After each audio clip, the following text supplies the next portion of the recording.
Welcome children. आज हम शुरू करेंगे एक नया चैप्टर, सम नेचुरल फेनोमेना। ये है आपका चैप्टर 15 क्लास 8 की। आज हम इस सेशन में डिस्कशन करेंगे लाइटनिंग के बारे में। तो चलिए बच्चों, डिस्कशन शुरू करते हैं। बच्चों, आपने बहुत सारे नेचुरल फेनोमेना के बारे में सुना होगा, बहुत सारे नेचुरल कैलामिटीज़ के बारे में सुना होगा। यहाँ पर कुछ पिक्चर हमने दिखाया है कुछ नेचुरल कैलामिटीज़ की, जैसे ड्रॉट, अर्थक्वेक्स, एक्सट्रीम हीट जिसमें कि हीट स्ट्रोक हो जाता है, then floods, hurricanes, landslides, debris flow, space water weather, then thunder storm. ये सारे पिक्चर से आपको काफ़ी सारे नेचुरल जो आपका जो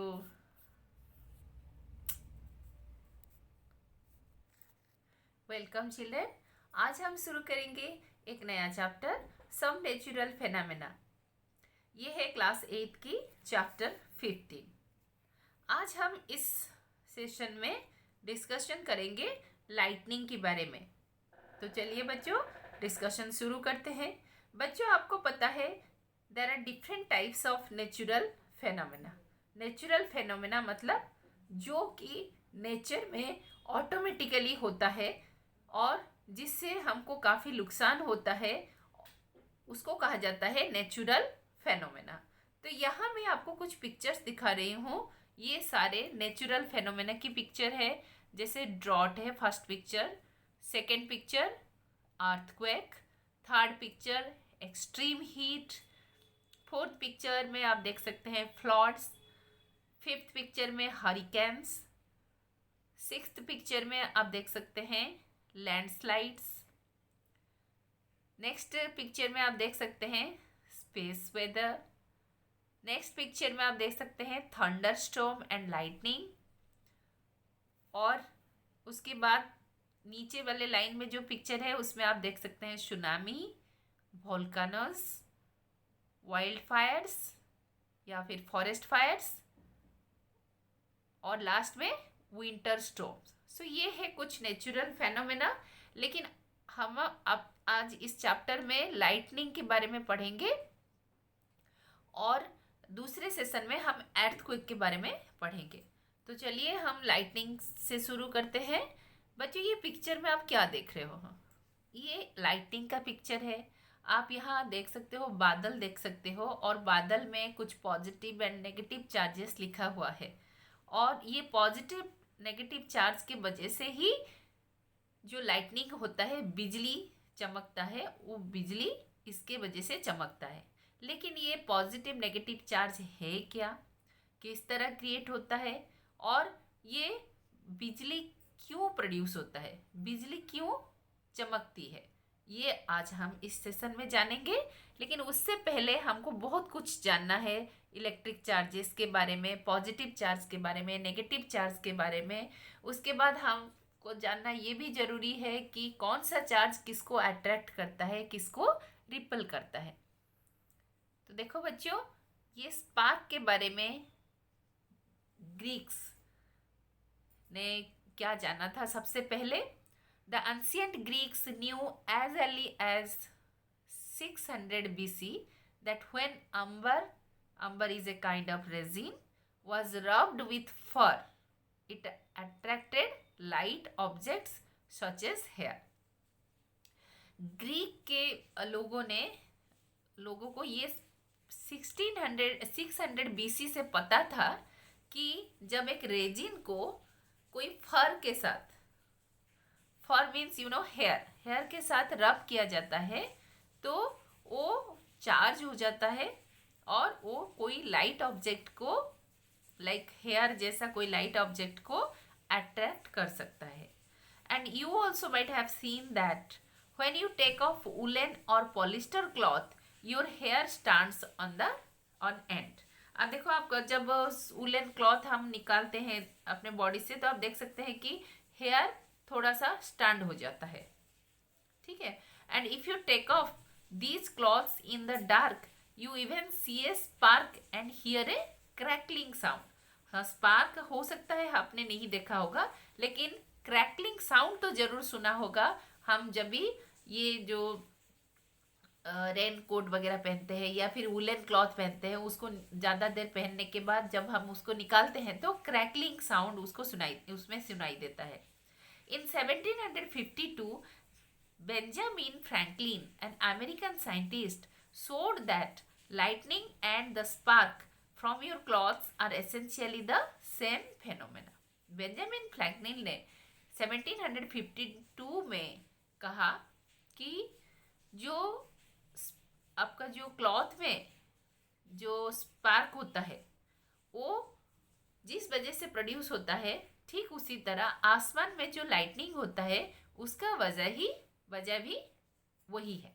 ठीक है, लेकिन ये 2000 साल लगा उसको समझने के लिए और पता लगाने के लिए कि रियली ये जो स्पार्क होता है किस लिए होता है। अभी जैसे मैंने आपको बताया बच्चों, पॉजिटिव एंड नेगेटिव चार्ज, तो सबसे पहले हम जानेंगे कि इलेक्ट्रिक चार्ज क्या होता है। So there are two different kinds of charge, positive and negative charge. और इलेक्ट्रिसिटी के वजह से कोई दो चीज में अट्रैक्शन हो सकता है या फिर रिपल्सन हो सकता है। सो ये अट्रैक्शन और रिपल्सन के लिए दो डिफरेंट चार्ज की जरूरत होती है। तो इसीलिए पॉजिटिव एंड नेगेटिव चार्ज होता है। और इलेक्ट्रिक चार्ज को किससे मेजर किया जाता है? कलम COULOMBS कलम्स, और उसका शॉर्ट फॉर्म है C। ठीक है, अभी ये इलेक्ट्रिक चार्ज का प्रॉपर्टीज क्या है? There are two kinds of charge, और ये जो सेम चार्ज होते हैं, यानी जैसे मैंने बताया positive charge they will repel each other, और unlike charge like positive and negative charge will attract each other. तो यहाँ पिक्चर में आप देख सकते हो बच्चों, जैसे नेगेटिव चार्ज को हमने रेड कलर से दिखाया और पॉजिटिव चार्ज को हमने येलो कलर से दिखाया। तो जहाँ नेगेटिव पॉजिटिव चार्ज है वहाँ पर अट्रैक्शन है, और जहाँ पॉजिटिव चार्ज है वहाँ पर रिपल्सन है, और जहाँ नेगेटिव चार्ज है वो भी रिपल्शन है। अब दूसरा पॉइंट है चार्ज इज कंजर्व्ड। ये जब कोई बॉडी चार्ज होता है तो वो चार्ज उसमें रह जाता है। ठीक है, अभी हम कुछ एक्टिविटी पढ़ेंगे कि किस तरह चार्ज होता है बॉडी और वो चार्ज के वजह से अट्रैक्शन या रिपल्शन होता है। तो बच्चों देखो, यहाँ पर हमने दो पिक्चर दिखाया है जिसमें हमने दो बैलून लिया है, एक ग्रीन कलर का और एक रेड कलर का, और दोनों बैलून को हमने फुला दिया है, इन्फ्लेट कर दिया है। उसके बाद हम दोनों को ऐसे लटकाएंगे कि दोनों बैलून एक दूसरे को टच नहीं करेंगे। ठीक है, उसके बाद हम दोनों बैलून को थोड़ा सा रब कर देंगे। रब करेंगे किसके साथ? वुलन क्लॉथ के साथ। अभी वुलन क्लॉथ के साथ दोनों बैलून को, इन्फ्लेटेड बैलून को, फुला हुआ बैलून को रब करेंगे। उसके बाद उनको फिर से झुला देंगे। तो आप क्या देख रहे हो बच्चों? सेकंड पिक्चर में आप देख सकते हो दोनों बैलून एक दूसरे से दूर जा रहे हैं। तो इसका मतलब क्या है? दोनों बैलून वुलन क्लॉथ से रब करने के वजह से उनमें चार्ज आ गया, लेकिन वो जो वुलन क्लॉथ से हम दोनों बैलून को वुलन क्लॉथ से चार्ज किए, तो इसीलिए रब किए, तो इसीलिए दोनों सेम चार्ज ऑक्युपाई किए, इसीलिए दोनों में रिपल्सन हो रहा है और एक दूसरे से दूर जा रहे हैं। लेकिन पहले क्या था? दोनों में कोई चार्ज नहीं था, इसीलिए अपने अपने पोजीशन में थे। तो इससे क्या पता चल रहा है हमको बच्चों कि a charged balloon repelled a charged balloon because both of them are having same charge. देखो यहाँ कुछ मटेरियल्स हम आपको दिखाएंगे जहाँ पर कौन किसको अट्रैक्ट करता है, कौन किसको रिपल करता है। तो बच्चों देखो, ये टेबल में हमने दिया है ऑब्जेक्ट्स रब्ड, किस ऑब्जेक्ट को हम रब कर रहे हैं और किसके साथ रब कर रहे हैं। मटेरियल्स यूज्ड फॉर रबिंग, मतलब किसके साथ हम रब कर रहे हैं। और थर्ड कॉलम में हमने दिया है attract, does not attract, pieces of paper. अभी हम जो ऑब्जेक्ट है फर्स्ट कॉलम में है उसको सेकंड कॉलम वाले ऑब्जेक्ट में रब करेंगे। उसके बाद हम छोटे छोटे पेपर के टुकड़ों के पास लेंगे, देखेंगे कि वो अट्रैक्ट कर रहा है या नहीं कर रहा है। रिपल्सन की बात हम नहीं करेंगे यहाँ पर। अगर अट्रैक्ट कर रहा है तो वो जो रिफिल या बैलून या इरेजर हमने लिया है वो चार्ज्ड हो गया है। ठीक है, तो बच्चों देखो सबसे पहला कॉलम में क्या है, रिफिल।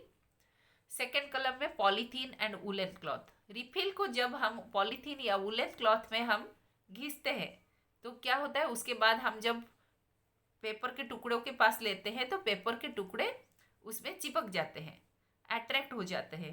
इसका मतलब है रिफिल चार्ज्ड हो गया when it is rubbed with the polythene और वुलन क्लॉथ।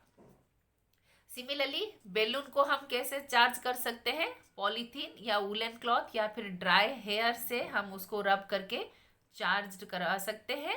और अगर ये पेपर को अट्रैक्ट करता है तो हमको पता चल जाए कि बैलून चार्ज्ड हो गया।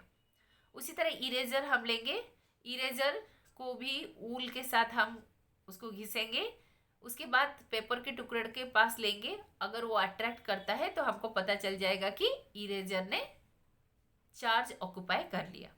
नीचे कुछ डायग्राम हमने दिया बच्चों, देखो यहाँ पर जैसे ग्लास रॉड को हम सिल्क क्लॉथ के साथ रब कर रहे हैं, तो जिसकी वजह से रॉड पॉजिटिवली चार्ज हो जाता है और सिल्क क्लॉथ नेगेटिवली चार्ज हो जाता है।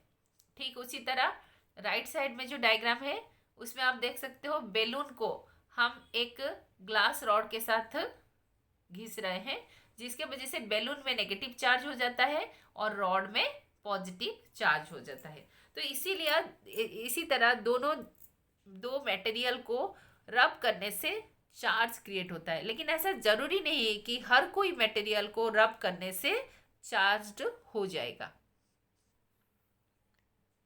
ये देखो बच्चों, simple static electric experiment with hair comb. देखो हमने क्या किया, कॉम से हेयर को कॉम्बिंग किया। कॉम करने के बाद कॉम को जब हम कॉम करते हैं कंघी में क्या हो जाता है, चार्ज आ जाता है। अभी उसको हम पेपर के टुकड़ों के पास ले जाएंगे तो वो पेपर के टुकड़े उसमें चिपक जाते हैं, अट्रैक्ट हो जाते हैं। इसका मतलब क्या है, जो प्लास्टिक का कंघी था वो चार्ज्ड हो गया। ठीक है, अभी बच्चों हम एक एक्सपेरिमेंट पढ़ेंगे जो कि examination of point of view से बहुत ही इम्पोर्टेंट है। ये एक्सपेरिमेंट बच्चों आपको अक्सर पूछा जाता है कि प्रिपरेशन ऑफ इलेक्ट्रोस्कोप लिखने के लिए आता है एग्जाम में। तो this is activity 15.4 of your NCERT text book. It is the method of preparing the simple electroscope. Electroscope क्या है मैं आपको बताऊंगी। किसी कोई बॉडी या कोई मटेरियल चार्ज्ड है या चार्ज्ड नहीं है जानने के लिए जो डिवाइस यूज किया जाता है उसको इलेक्ट्रोस्कोप कहा जाता है। This is very very important children. Electroscope is an instrument by which we can know that whether a body is charged or uncharged. Okay, so इसको तैयार करने के लिए हमको क्या क्या करना है, टेक एन एम्प्टी जैम बोतल, जैसे पिक्चर में दिखाया जा रहा है उसी तरह एक खाली जैम बोतल लेना है। Take a piece of cardboard slightly bigger in size than the mouth of the बोतल। बोतल का माउथ से बड़ा होना चाहिए एक कार्डबोर्ड, उसको लेना है और उस माउथ के ऊपर उसको रखना है। लेकिन उससे पहले हम कार्डबोर्ड में क्या करेंगे, pierce hole in it so that a metal paper clip can be inserted. ये जो कार्डबोर्ड हमने लिया है उसका सेंटर में हम एक होल बनाएंगे जिसके थ्रू एक पेपर क्लिप अंदर घुस सकता है। ठीक है, open out the paper clip as shown in figure. ये फिगर में देखो पेपर क्लिप को खोल दिया गया है, जो जेम्स क्लिप होता है उसको खोल के लंबा कर दिया गया है और नीचे थोड़ा बेंट है। ठीक है। Cut 2 strips of aluminium foil about 4 centimeter into 1 centimeter each. Hang them on the paper clip as shown. देखो बच्चों, यहाँ पर हमने क्या किया कि बोतल के ऊपर कार्डबोर्ड को ढक दिया, बोतल के माउथ को कार्डबोर्ड में एक होल बनाया, जिसके थ्रू हमने क्या किया, जो पेपर क्लिप होता है उसको खोल दिया, उसको जो कॉइलिंग होता है उसको खोल दिया। खोलने के बाद उसको कार्डबोर्ड का होल के अंदर घुसा दिए और जो हिस्सा, जो बेंट वाला हिस्सा जो बोतल के अंदर है उसमें हमने 2 एल्युमिनियम फॉयल को लगा दिया। ठीक है। एल्युमिनियम फॉयल सब लोग जानते हो, हम जो आपका केमिस्ट्री लैब में अक्सर यूज़ होता है एल्युमिनियम फॉयल, या फिर आपका जो फूड रैप करने के लिए जो यूज़ करते हैं उसको भी आप यूज़ कर सकते हो एल्युमिनियम फॉयल के रूप से। तो then hang them on the paper clip as shown, जैसे पिक्चर में दिखाया गया वैसे आप उसको लटका दो। Then insert the paper clip in the cardboard lead so that it is perpendicular to it. Charge refill and touch it. अभी देखो बच्चों, ये यहाँ आप एक हाथ देख सकते हो, हाथ में एक रिफिल है और रिफिल को हमने चार्ज किया है। और रिफिल को कैसे चार्ज किया जाता है हम आपको बता चुके हैं कि हम उसको वुलन क्लॉथ से या सिल्क क्लॉथ से रब करके हम उसको चार्ज करा देंगे। अभी उस रिफिल को जब हम जो पेपर क्लिप का बाहर वाला हिस्सा, बोतल के बाहर वाला जो हिस्सा है उसमें अगर टच करवाते हैं तो क्या होता है हम देखेंगे। तो यहाँ पर कुछ क्वेश्चन पूछा गया है, is there any effect on the foil strip. Foil strip में कुछ इफेक्ट होता है क्या।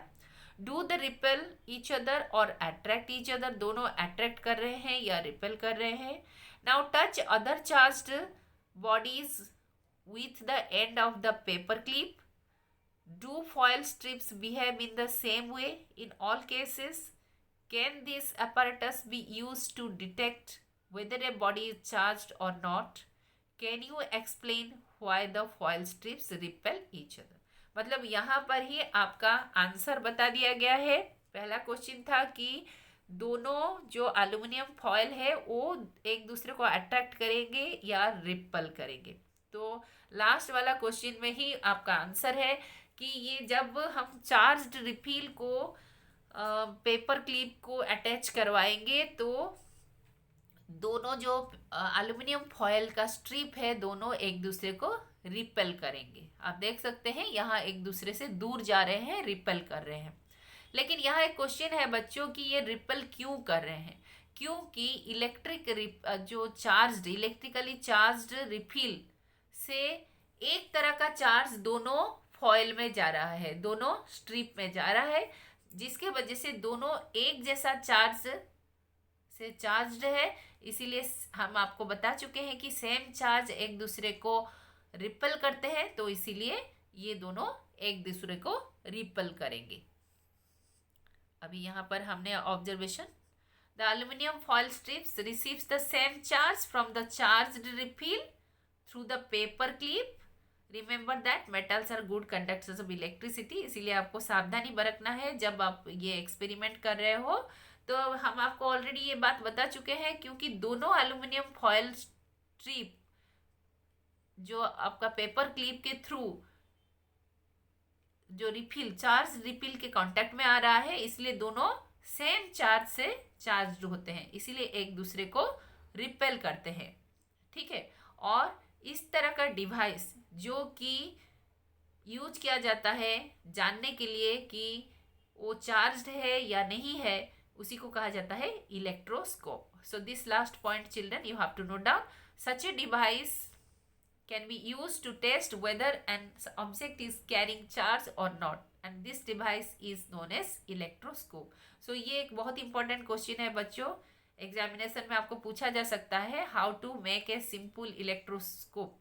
ओके, सो आपको ये डायग्राम देना है जो हमने दिखाया, और डायग्राम के साथ साथ एक्सप्लेनेशन भी देना है। यहाँ पर कुछ नोट आपको करना है बच्चों. It is a convention to call the charge acquired by a glass rod when it is rubbed with silk as positive. बच्चों ये आपके दिमाग में रखना है कि ग्लास रॉड को हम जब सिल्क से रब करते हैं तो वो पॉजिटिवली चार्ज होता है. तो ग्लास रॉड पॉजिटिवली चार्ज होता है, ये आपको याद रखना है. Electrical charge can be transferred from a charged object to another through a metal conductor. जिस तरह हमने यहाँ पर दिखाया कि इलेक्ट्रिक चार्ज आपके रिफिल से कहाँ गया, एल्युमिनियम फॉयल तक गया थ्रू ए कंडक्टर, एक मेटल कंडक्टर. जो जेम्स क्लिप या पेपर क्लिप था वो एक मेटल कंडक्टर था, उसी के through electric current aluminium foil तक गया. The process of transferring of charge from A like charged object to the uncharged body is called discharged. तो जब एक रिफिल से चार्ज एल्युमिनियम फॉयल में जाता है तो refill is discharge and the aluminium foil is charge. The process of transferring of charge from a charged object to the earth is called earthing. This point is very important children. जो charge कोई charged object से अर्थ को चला जाता है तो उसको earthing कहा जाता है. तो चलिए देखो बच्चों, ये अर्थिंग है. देखो ये यहाँ पर घर के ऊपर अक्सर आपने देखा होगा कि एक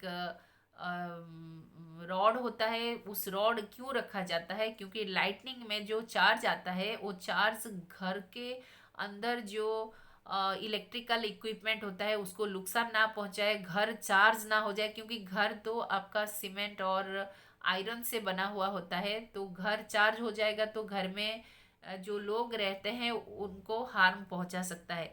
इसीलिए ऐसा व्यवस्था किया जाता है कि वो जो रॉड है, रॉड से कॉपर वायर के द्वारा वो करंट को, वो इलेक्ट्रिक चार्ज को मिट्टी तक पहुंचा दिया जाता है. आप यहाँ पर देख सकते हो ग्रीन कलर का जो लाइन बिछाया गया है वो कॉपर का स्ट्रिप है जिसके थ्रू इलेक्ट्रिक करंट मिट्टी में चला जाता है ताकि घर को कोई नुकसान ना हो. And this is called earthing, क्योंकि जो इलेक्ट्रिक चार्ज लाइटनिंग का है वो हम अर्थ को ट्रांसफर करा रहे हैं.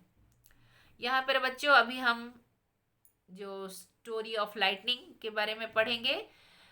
It is possible to explain lightning in terms of the charges produced by rubbing. तो रबिंग से जैसे आपका इलेक्ट्रिक चार्ज होता है उसी तरह आपका लाइटनिंग भी उसी तरह प्रोड्यूस होता है.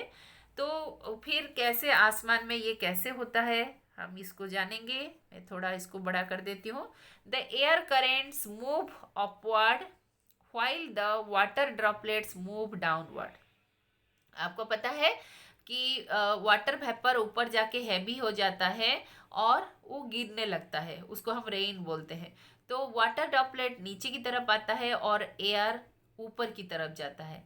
And these vigorous movement causes separation of charge. इसके वजह से, क्योंकि पानी नीचे की तरफ आता रहता है और एयर ऊपर की तरफ जाता रहता है, जिसके वजह से चार्ज का सेपरेशन होता है. और there is accumulation of positive charge near the ground also. तो ग्राउंड के पास आप देखो, ये पिक्चर में आपको दिखाती हूँ. यहाँ पर ग्राउंड के पास पॉजिटिव चार्ज होता है, जबकि ऊपर आपका यानी क्लाउड का जो हिस्सा नीचे की तरफ होता है वहाँ पर नेगेटिव चार्ज होता है.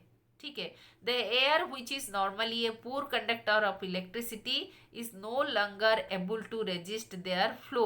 तो क्योंकि ये इलेक्ट्रिसिटी का कंडक्टर नहीं है तो इसीलिए वो उसको रेजिस्ट नहीं कर सकता कि वो चार्ज नीचे से, जैसे आसमान में आपका क्या है, बादल में नेगेटिव चार्ज है और ज़मीन पर पॉजिटिव चार्ज है, तो ये एक दूसरे को अट्रैक्ट करते हैं, जिसके वजह से आप यहाँ देख सकते हो कुछ बादल के हिस्से में पॉजिटिव चार्ज होता है और कुछ में आपका नेगेटिव चार्ज होता है. देखो ये ऊपर वाले बादल में पॉजिटिव चार्ज है और नीचे वाले बादल में नेगेटिव चार्ज है.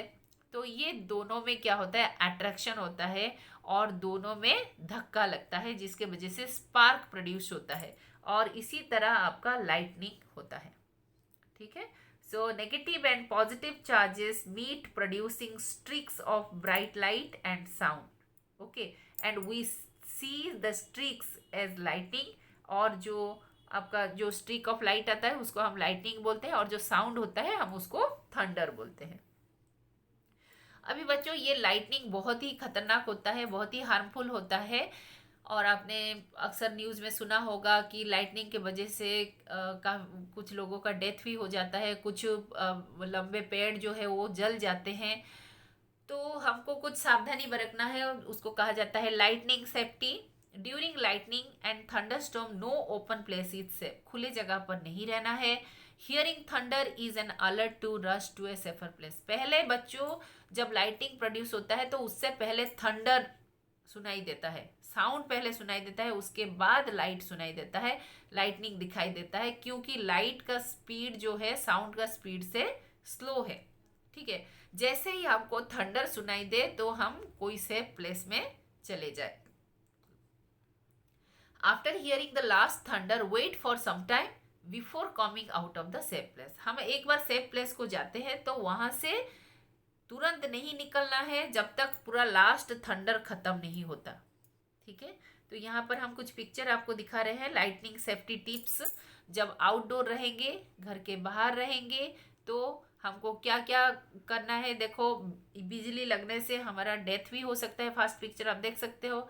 उसके बाद देखते हो यहाँ पर हमने कुछ टिप्स दिया है कि क्या क्या करना चाहिए हम जब घर के बाहर होते हैं।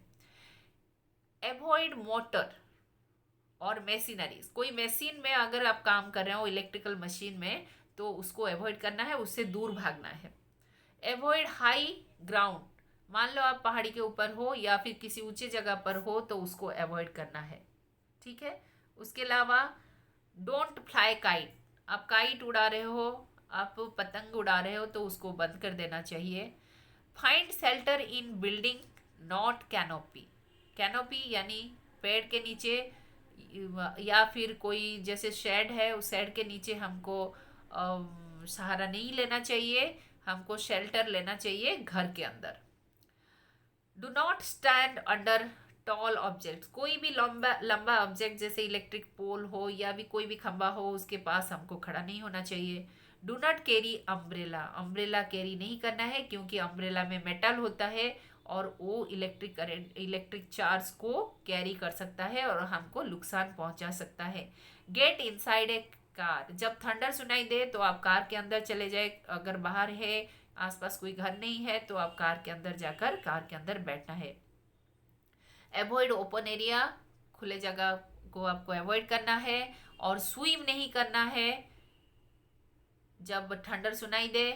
फिर आपको that crouching down and cover years. ये देखो, ये आदमी जैसे नीचे वाला लाइन में आप देखो, ये आदमी जैसे बैठा है वैसे बैठ जाना है और आपने कान को बंद करके रखना है।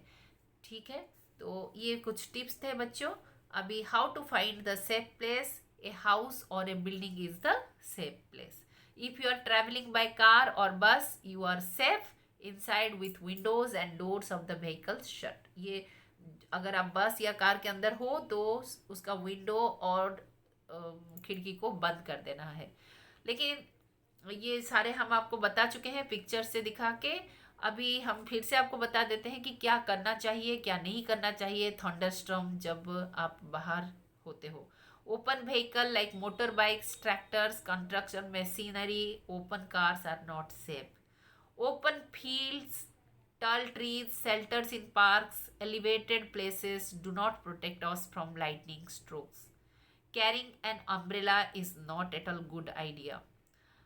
In a forest, like take shelter under the short tree. अगर जंगल में हो तो हम तो तुरंत भाग नहीं सकते, लेकिन छोटा ट्री के अंदर हम शेल्टर ले सकते हैं। लंबे ट्री के पास हमको शेल्टर नहीं लेना है। Then stay away from the tall trees. Stay away from poles or other metal object. Do not lie on the ground. Instead squat low on the ground, जैसे हमने आपको पिक्चर में दिखाया। ऑलरेडी हम ये सारे दिखा चुके हैं बच्चों हम आपको पिक्चर में। अभी हम आपको दिखाएंगे जब आप इंडोर रहेंगे तो क्या करेंगे। घर के अंदर जब रहेंगे तो आपको क्या करना है। Lightning can strike telephone cord, electrical wire and metal pipes. इसीलिए लाइटनिंग के टाइम आपको इससे चार्ज आ सकता है, बॉडी के अंदर आ सकता है, हमारे बॉडी को नुकसान पहुंचा सकता है, इसीलिए ये सब यूज़ नहीं करना चाहिए. During a thunderstorm contact with these should be avoided and it is safe to use mobile phones and cordless phones. Telephone जो कि वायर कनेक्टेड होता है पोल के साथ, उसी को यूज़ नहीं करना चाहिए. However it is not wise to call up a person who is receiving you phone through a wired phone. Bathing should be avoided, जैसे हमने बताया स्विमिंग अवॉइड करना है, उसी तरह बाथिंग को भी अवॉइड करना है. Electrical appliances like computer, TV etcetera should be unplugged. सारे को प्लग को निकाल देना चाहिए. तो ये देखो क्या करना है क्या नहीं करना है, आउटडोर में क्या करना है और इंडोर में क्या करना है, ऑलरेडी हम आपको बता चुके हैं. फिर भी यहाँ कुछ पिक्चर है बच्चों, आपको मज़ा आएगा देखने में, इसीलिए हमने ये पिक्चर रख दिया यहाँ पर. लेकिन ऑलरेडी हम बता चुके हैं कि क्या करना चाहिए क्या नहीं करना चाहिए लाइटनिंग सेफ्टी के लिए. Then lightning conductors. Lightning conductor is a device used to protect building from the effect of lightning. Building को लाइटनिंग अगर स्ट्राइक करे तो उसमें काफ़ी नुकसान हो सकता है, उसमें रहते हुए जो लोग हैं, रहने वाले लोगों को भी काफ़ी नुकसान पहुंचा सकता है. इसीलिए एक लाइटनिंग कंडक्टर हर बिल्डिंग के ऊपर रहता है. ये लाइटनिंग कंडक्टर एक मेटालिक रॉड है और बिल्डिंग से लंबा होता है एंड ये बिल्डिंग के छत के ऊपर रखा जाता है. और इस रॉड का जो एक एंड होता है उसको एयर में रखा जाता है, बाहर रखा जाता है, और दूसरे एंड को मिट्टी में बरीड कर दिया जाता है. And the rod provides easy route for the transfer of electric charge to the ground. हम अर्थिंग के बारे में बता रहे थे, ठीक, ये अर्थिंग का काम करता है. तो लाइटनिंग के वजह से जो इलेक्ट्रिक चार्ज आता है उसको ये ग्राउंड में ले जाता है, अर्थ में ले जाता है. The metal columns used during construction, electrical wires and water pipes in the buildings also protect us to an extent but do not touch them during thunderstorm. So ये जो हमने बोला conducting device that is lightning conductor, उसको बारिश के time या फिर जब लाइटिंग हो रहा है तब नहीं छूना चाहिए. ऑलरेडी हम आपको ये दिखा चुके हैं बच्चों, यहाँ आप फिर भी आप देख सकते हैं घर के ऊपर ये रॉड रखा गया है. ये रॉड के अंदर कॉपर वायर होता है और उस कॉपर वायर के थ्रू इलेक्ट्रिक करंट जो है वो सीधा मिट्टी में चला जाता है और जिससे हमारे बिल्डिंग को कोई नुकसान नहीं होता.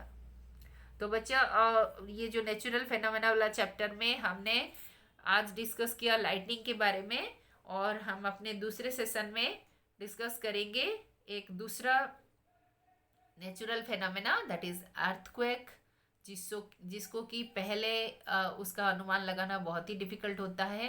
तो बच्चों अगर आप मेरे चैनल को सब्सक्राइब नहीं किए तो सब्सक्राइब कर दीजिए. हम पहुंच रहे हैं दूसरे सेशन में विथ द टॉपिक अर्थक्वेक.